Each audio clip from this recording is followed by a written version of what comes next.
Hi everyone, welcome to my YouTube channel. तो देखिए, polity की आज हमारी तीसरी क्लास है और इस क्लास का नाम है मूल अधिकार और कर्तव्य। तो चलिए, मूल अधिकार और कर्तव्य के सारे क्वेश्चन हम ऑनलाइन करते हैं। तो आप लोग वीडियो पर कंटिन्यू बने रहिए और SST social science UP TET exam की तैयारी करते रहिए, क्योंकि ये वीडियो जो है तो एसएसटी के लिए ही प्रोवाइड करवाया जा रहा है। तो चलिए आइए, इसमें हम पहला वाला क्वेश्चन करते हैं। तो पहला वाला क्वेश्चन ये है कि भारतीय संविधान में मौलिक अधिकार किस अनुच्छेद से होते हैं। तो देखिए कि भारतीय संविधान में मौलिक अधिकार पूछा जा रहा है कि किस अनुच्छेद से शुरू होते हैं।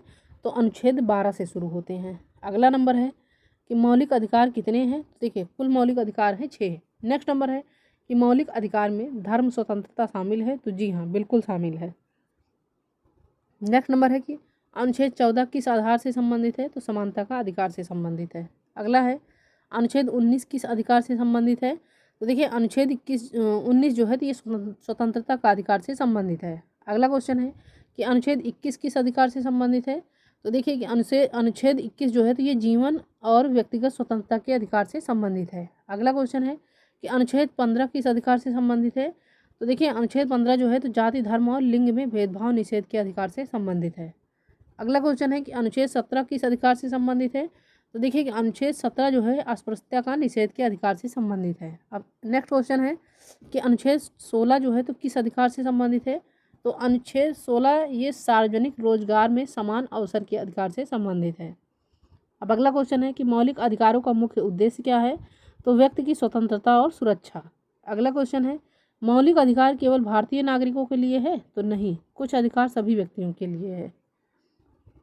नेक्स्ट है कि अनुच्छेद 20 किस अधिकार से संबंधित है। तो दंड प्रक्रिया और कानूनी सुरक्षा।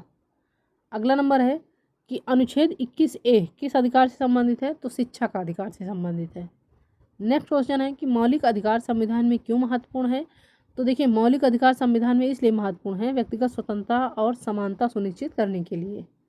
अब अगला क्वेश्चन है कि अनुच्छेद 22 किस अधिकार से संबंधित है। तो देखिए कि अनुच्छेद 22 जो है गिरफ्तारी और हिरासत सुरक्षा के अधिकार से संबंधित है। अब अगला क्वेश्चन देखिएगा कि अनुच्छेद 25 किस अधिकार से संबंधित है। देखिए कि अनुच्छेद 25 जो है ये धर्म की स्वतंत्रता के अधिकार से संबंधित है। अब अगला क्वेश्चन है कि अनुच्छेद 26 किस अधिकार से संबंधित है। तो देखिए, अनुच्छेद 26 जो है ये धार्मिक संस्थाओं की स्वतंत्रता के अधिकार से संबंधित है। अगला क्वेश्चन है कि अनुच्छेद 27 किस अधिकार से संबंधित है। तो देखिए, आर्टिकल 27 जो है ये धार्मिक उपक्रमों पर कर नहीं लगाया जा सकता, यानी इस अधिकार से संबंधित है आर्टिकल 27। अगला क्वेश्चन है कि आर्टिकल 28 किस अधिकार से संबंधित है। तो देखिए, आर्टिकल 28 जो है शिक्षा संस्थाओं में धर्म शिक्षा के अधिकार से संबंधित है। नेक्स्ट है कि आर्टिकल 29 किस अधिकार से संबंधित है। तो सांस्कृतिक और शैक्षिक अधिकार से संबंधित है। अगला है कि आर्टिकल 30 किस अधिकार से संबंधित है। तो आर्टिकल 30 जो है अल्पसंख्यक संस्थाओं का संरक्षण करने के अधिकार से संबंधित है। नेक्स्ट है कि आर्टिकल 32 किस अधिकार से संबंधित है। तो न्यायालय में संरक्षण और हबेस कार्पस। नेक्स्ट है मौलिक अधिकारों का उल्लंघन किससे चुनौती दी जा सकती है। तो देखिए, मौलिक अधिकारों का उल्लंघन जो है ये सर्वोच्च न्यायालय से चुनौती दी जा सकती है। अगला है आर्टिकल 21 में जीवन का अधिकार किसे सुरक्षित करता है। तो सभी व्यक्तियों को करता है। नेक्स्ट है आर्टिकल 19 में अभिव्यक्ति की स्वतंत्रता किनके लिए है। तो सभी नागरिकों के लिए है। अगला क्वेश्चन है कि आर्टिकल 14 का उद्देश्य क्या है। तो देखिए कि आर्टिकल 14 का उद्देश्य है समानता और न्याय सुनिश्चित करना। अब नेक्स्ट नंबर देखिएगा कि आर्टिकल 15 में भेदभाव पर रोक क्यों है। तो देखिए कि आर्टिकल 15 में जो है भेदभाव पर रोक इसलिए है समान अवसर सुनिश्चित करने के लिए। नेक्स्ट नंबर है आर्टिकल 17 अस्पृश्यता निषेध का उद्देश्य क्या है। तो जातिवाद और भेदभाव रोकना। अगला क्वेश्चन है आर्टिकल 16 सार्वजनिक रोजगार में समानता क्यों देता है। तो अवसर समानता के लिए। अगला नंबर है आर्टिकल 21 जीवन और व्यक्तिगत स्वतंत्रता क्यों देता है। तो व्यक्ति की सुरक्षा के लिए। अब नेक्स्ट है आर्टिकल 32 न्यायालय में हबेस कार्पस क्यों देता है। तो अधिकारों की रक्षा के लिए। अब नेक्स्ट है आर्टिकल 25 धर्म स्वतंत्रता क्यों देता है। तो धार्मिक स्वतंत्रता सुनिश्चित करने के लिए। अगला नंबर देखिएगा कि आर्टिकल 26 धार्मिक संस्थाओं की स्वतंत्रता क्यों देता है। तो देखिए, आर्टिकल 26 जो है धार्मिक संस्थाओं की स्वतंत्रता इसलिए देता है संस्थाओं के स्वायत्त संचालन के लिए। अब नेक्स्ट है आर्टिकल 29 सांस्कृतिक अधिकार क्यों देता है? तो अल्पसंख्यक समुदाय के संरक्षण के लिए।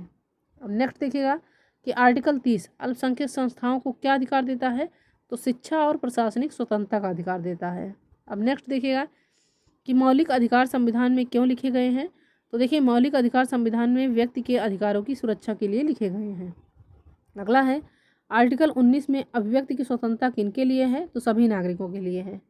नेक्स्ट देखिएगा कि आर्टिकल 21 जीवन का अधिकार किसके लिए है? तो सभी व्यक्तियों के लिए है।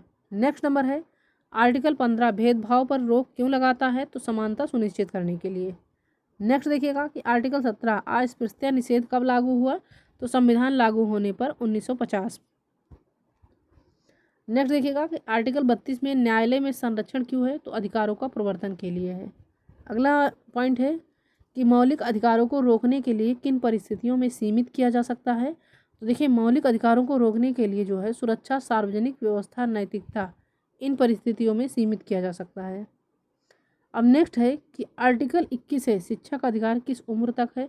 तो 6 से लेकर के 14 वर्ष तक के बच्चों के लिए। अगला है कि मौलिक अधिकार कितने भागों में विभाजित है? तो 6 मुख्य भागों में। नेक्स्ट है कि आर्टिकल 14 न्याय सुनिश्चित करने के लिए क्यों है?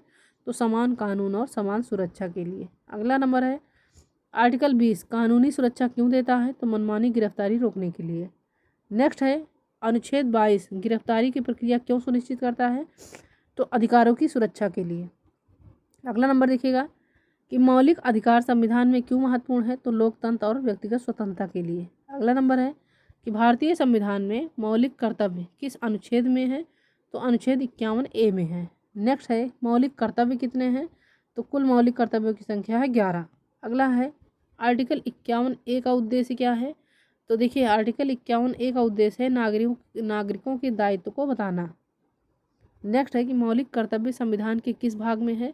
तो देखिए मौलिक कर्तव्य जो है संविधान के भाग 4A में है।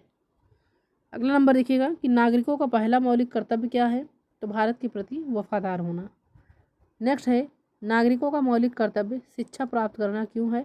तो जिम्मेदारी नागरिक बनने के लिए।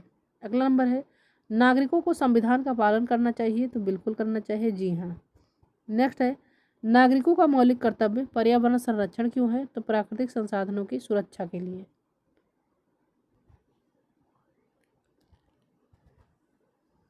अब नेक्स्ट नंबर देखिएगा आर्टिकल 51A का महत्व क्या है? तो नागरिक जिम्मेदारी सुनिश्चित करना। नेक्स्ट है नागरिकों का मौलिक कर्तव्य राष्ट्रीय प्रतीकों का सम्मान क्यों है? तो देश की गरिमा के लिए है। अगला है नागरिकों का मौलिक कर्तव्य सांस्कृतिक धरोहर का संरक्षण क्यों है? तो सांस्कृतिक पहचान बनाए रखने के लिए। नेक्स्ट क्वेश्चन है कि नागरिकों का मौलिक कर्तव्य अन्य नागरिकों का आदर क्यों करना है? तो देखिए नागरिकों का मौलिक कर्तव्य अन्य नागरिकों का आदर करना सामाजिक समरसता के लिए है। अगला क्वेश्चन है कि नागरिकों का मौलिक कर्तव्य संविधान की रक्षा क्यों करना है? तो लोकतंत्र सुनिश्चित रखने के लिए। नेक्स्ट है मौलिक कर्तव्य कानून के लिए बाध्यकारी हैं? नहीं, नैतिक जिम्मेदारी है, ये बाध्य जो है तो नहीं है। नेक्स्ट है नागरिकों का मौलिक कर्तव्य सार्वजनिक संपत्ति की सुरक्षा क्यों है? तो सामाजिक विकास के लिए। नेक्स्ट है नागरिकों का मौलिक कर्तव्य समाज में शांति बनाए रखना क्यों है? तो सामूहिक विकास के लिए। अगला है कि नागरिकों का मौलिक कर्तव्य वैज्ञानिक दृष्टिकोण अपनाना क्यों है? तो देश के विकास के लिए। नेक्स्ट देखिए कि आर्टिकल 51A में मौलिक कर्तव्य क्यों लिखा गया? तो जागरूकता और जिम्मेदारी के लिए। अगला नंबर क्वेश्चन है कि मौलिक कर्तव्य नागरिकों को क्या सिखाता है? तो देश और समाज के प्रति जिम्मेदारी। नेक्स्ट है नागरिकों का मौलिक कर्तव्य न्याय और स्वतंत्रता का सम्मान क्यों है? तो लोकतंत्र बनाए रखने के लिए। अगला पॉइंट है कि नागरिकों का मौलिक कर्तव्य सामूहिक प्रयासों में योगदान क्यों है? तो राष्ट्र निर्माण में योगदान के लिए। नेक्स्ट नंबर देखिए कि मौलिक कर्तव्य शिक्षा, संरक्षण और सम्मान से संबंधित है, तो हाँ। अब अगला नंबर है कि नागरिकों का मौलिक कर्तव्य प्राकृतिक संसाधन क्यों सुरक्षित रखना है? तो भविष्य की पीढ़ी के लिए। अगला है कि मौलिक कर्तव्य का हिस्सा कब बना? तो देखिए मौलिक कर्तव्य जो है तो संविधान का हिस्सा पूछा जा रहा है, कब बना? तो ये 42वें संशोधन 1976 में बना। अगला नंबर है कि नागरिकों का मौलिक कर्तव्य स्वतंत्रता का सम्मान क्यों है? तो लोकतंत्र की सुरक्षा के लिए। नेक्स्ट है नागरिकों का मौलिक कर्तव्य संविधान और लोकतंत्र की रक्षा क्यों है? तो देश और समाज की सुरक्षा के लिए है। अगला क्वेश्चन है कि नागरिकों का मौलिक कर्तव्य संवैधानिक मूल्यों का पालन क्यों है? तो लोकतंत्र सुरक्षित करने के लिए है। अगला क्वेश्चन देखिएगा कि नागरिकों का मौलिक कर्तव्य राष्ट्रीय प्रतीक ध्वज का सम्मान क्यों है? तो राष्ट्रीय गरिमा बनाए रखने के लिए है। नेक्स्ट है, मौलिक कर्तव्य नागरिकों की सामाजिक जिम्मेदारी को कैसे प्रभावित करते हैं? सक्रिय और जिम्मेदार बनाते हैं। अब अगला वाला क्वेश्चन देखिए कि नागरिकों का मौलिक कर्तव्य प्राकृतिक संसाधन बचाने का क्या महत्व है? तो पर्यावरण और सुरक्षा। नेक्स्ट देखिए, मौलिक कर्तव्य नागरिकों की राष्ट्रीय और सामाजिक जिम्मेदारी बढ़ाते हैं। तो हाँ। नेक्स्ट है, नागरिकों का मौलिक कर्तव्य अपने अधिकारों का प्रयोग जिम्मेदारी से क्यों करना है? तो सामाजिक संतुलन के लिए है। अगला है कि नागरिकों का मौलिक कर्तव्य समाज में शांति बनाए रखना क्यों है? तो सामूहिक विकास के लिए है। नेक्स्ट है, मौलिक कर्तव्य संविधान में क्यों शामिल है? तो नागरिकों की जिम्मेदारी सुनिश्चित करने के लिए। अगला क्वेश्चन है, नागरिकों का मौलिक कर्तव्य लोकतांत्रिक संस्थाओं का पालन क्यों है? तो शासन प्रणाली सुरक्षित रखने के लिए। नेक्स्ट नंबर देखिए कि मौलिक कर्तव्य नागरिकों को क्या सिखाता है? तो कर्तव्य परायणता और जिम्मेदारी सिखाता है। अगला नंबर देखिए कि नागरिकों को मौलिक कर्तव्य संवैधानिक मूल्यों का पालन क्यों है? तो लोकतंत्र सुरक्षित करने के लिए है। नेक्स्ट है कि मौलिक कर्तव्य किस संविधान से आया? तो 42वें संविधान से आया है। अगला क्वेश्चन है, नागरिकों का मौलिक कर्तव्य स्वतंत्रता और जिम्मेदारी का संतुलन क्यों है? तो लोकतंत्र के लिए है। अगला क्वेश्चन है कि नागरिकों का मौलिक कर्तव्य अनुच्छेद 51A में क्यों है? तो जागरूकता और नैतिक जिम्मेदारी के लिए है। नेक्स्ट नंबर देखिए कि नागरिकों का मौलिक कर्तव्य शिक्षा और संस्कृति से संबंधित क्यों है? तो सामाजिक विकास के लिए है।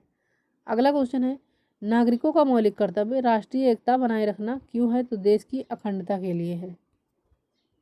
अब नेक्स्ट नंबर क्वेश्चन देखिएगा कि नागरिकों का मौलिक कर्तव्य सार्वजनिक संपत्ति की सुरक्षा क्यों है? तो सामाजिक और आर्थिक विकास के लिए है। नेक्स्ट क्वेश्चन देखिएगा,